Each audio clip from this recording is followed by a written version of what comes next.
Do you think that Yiddish language and Yiddish culture is a part of Polish culture? It is part of Polish culture because that's where it developed, and that's where it lived, and that's where it grew, and that's where it was written, and that's where it was used, on Polish lands, practically exclusively on Polish lands. Yiddish, listen, every year languages die. In South America, in Africa, in China, languages just die.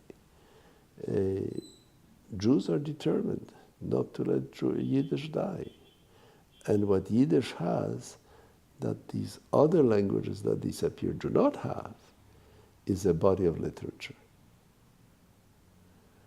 The other languages do not have this body of literature, which is a descriptive literature of Polish life.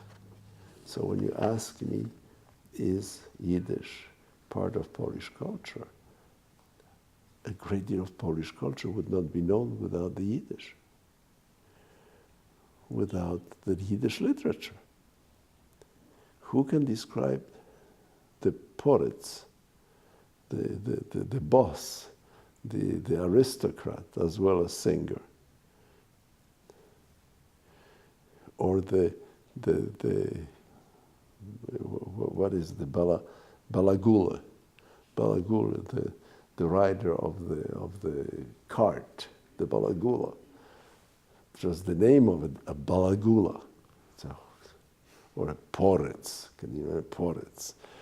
This is wonderful. So it will exist, I would think, forever, only because so much it has documented Poland to a great extent from a different point of view, but still.